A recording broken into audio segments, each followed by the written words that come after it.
Hello, Darren here. Welcome to the channel. In this video I'm going to talk about Jadon Sancho and his part in what happened against Sevilla last night in the Europa League and what can be done to help him rediscover his form, basically. What can be done? So as you know, we had high hopes of winning last night's first leg Europa League tie against Sevilla, and early on that looked really likely.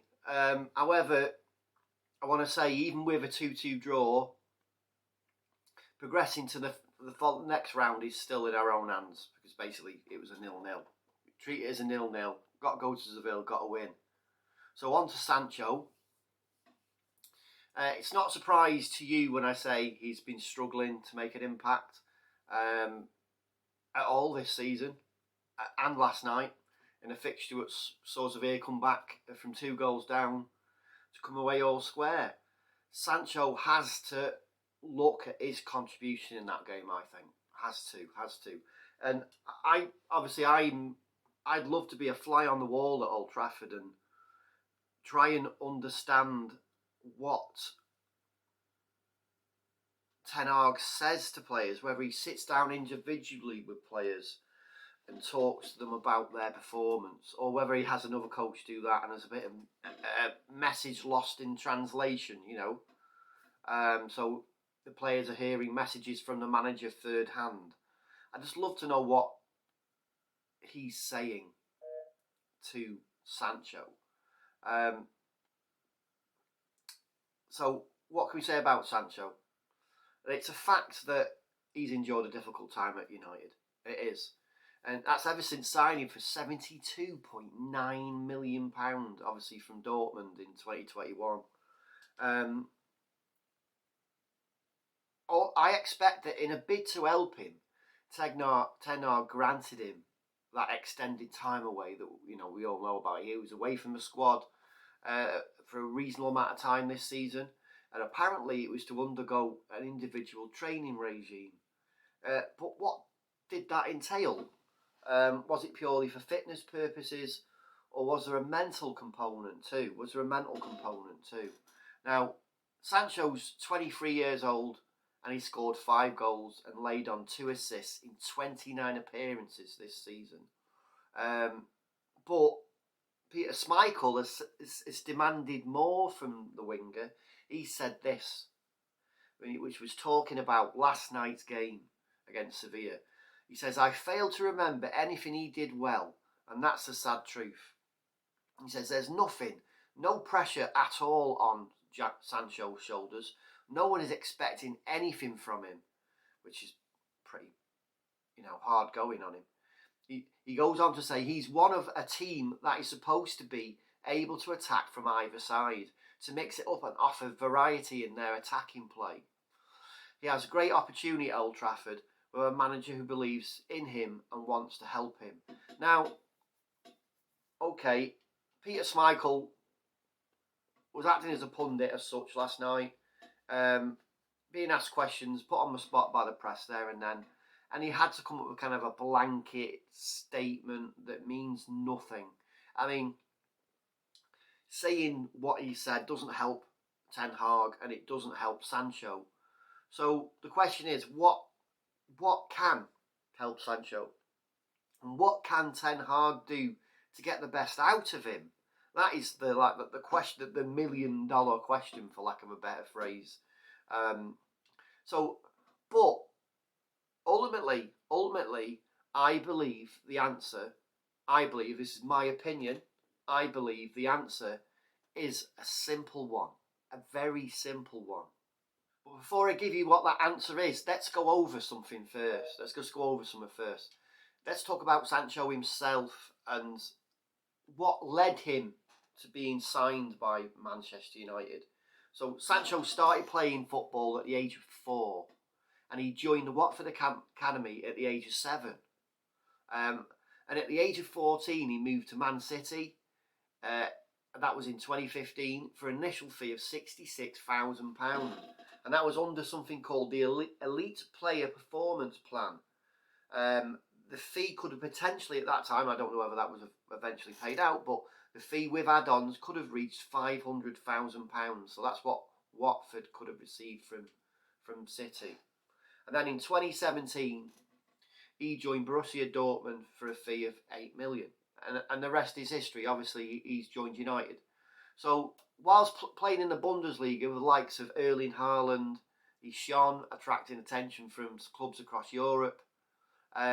He's been playing. So here's some crucial points, right? Listen to this, and imagine you yourself have been playing football since you're 4 years old.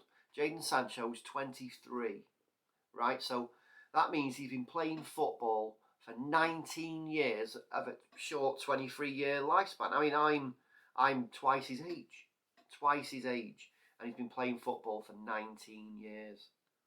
You could say that football is all that Jadon Sancho knows, all he knows, which begs the question, what is it that's preventing him from performing how we, the fans, expect? What is it?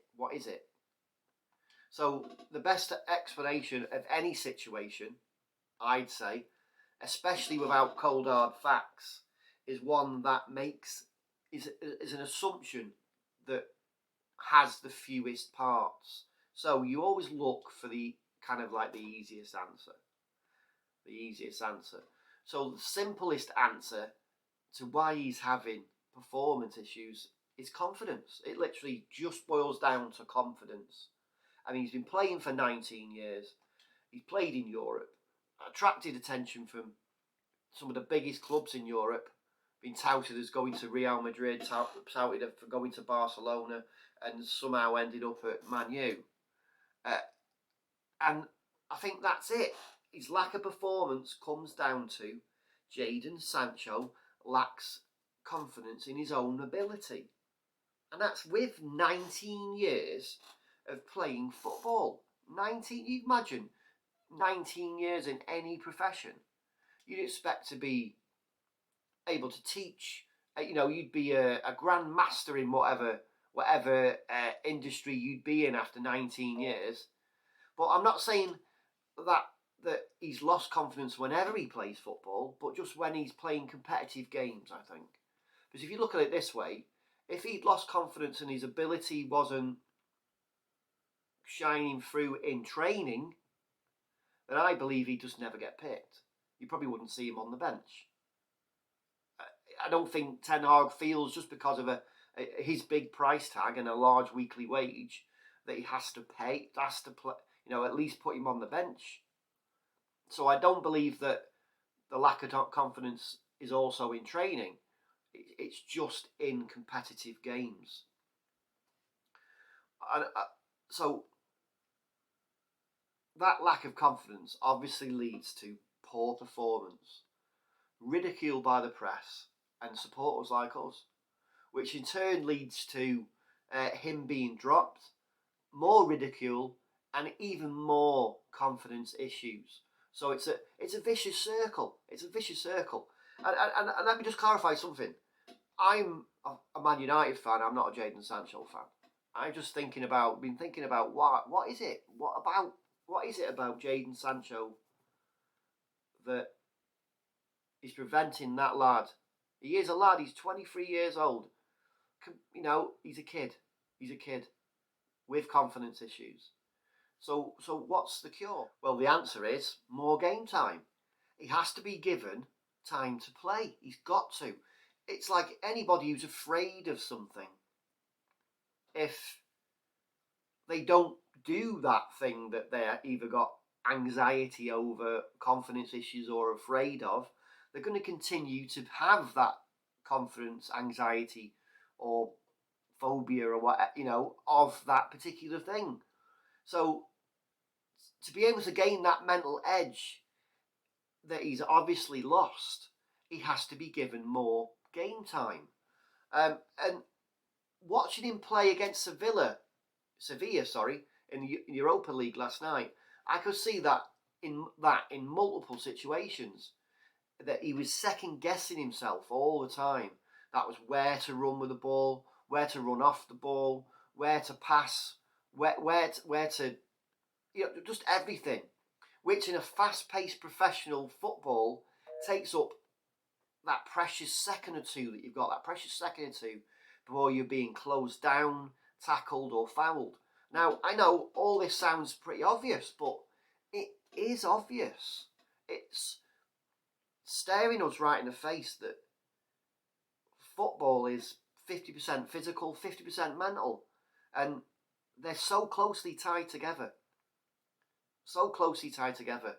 And that confidence that he's lost. So if I go back a second to that where I was saying that in watching him play against Sevilla last night, that I could see that when he was on the ball, he was looking ahead of himself, and he probably could see that the different options that he had on. And he just took that second or two longer to make a decision about which one option he was going to take, that it was too late when he took it. It was just too late when he took it. So what confidence does, on the pitch, it breeds impulsiveness and it breeds decisiveness, which means you don't need time to think about your next action. It just happens because, like I said, football is a fast physical game, but it's also a fast mental game. And indecisiveness or lack of confidence slows down that thought process. And that leads to poor performances. Which, basically, if you can look back at any footage from last night's game, watch him on the ball. There was an instance where he's running down the left. He's got the ball at his feet. You're thinking to him, right, turn in now. Just turn inside now, because there's a player coming up behind you on your right. And he just doesn't. He just carries on running, but he's running nowhere. And you could tell that he's not quite sure what he needs to do. And I don't think, the confidence is making him not sure what he needs to do. It's not a lack of training. It's not a lack of ability. It's a lack of confidence because of how much ridicule he's been getting, lack of game times he's been getting. And I don't think he's had anything positive said about him for a long, long time. And no matter how much you say that these people get paid a lot of money, they're still human beings and are still affected by things people say. And I don't think Sancho's become a bad footballer. I'm not saying that at all. It literally is mental, I think. My opinion, I think it's mental. And somewhere inside him, hidden behind self-doubt, is that impulsiveness, quick-thinking player that every player in modern football needs to be. And I think that is the answer. That is the only answer. What do you think? Do you agree? Let me know in the comments below. But another question, an important question, probably the more important question towards Jadon Sancho's future is, can Ten Hag really give him as much game time as he really needs to discover that mental decisiveness? Honestly, because of the cut and thrust and the ruthlessness of the modern game, I doubt it. I really doubt it.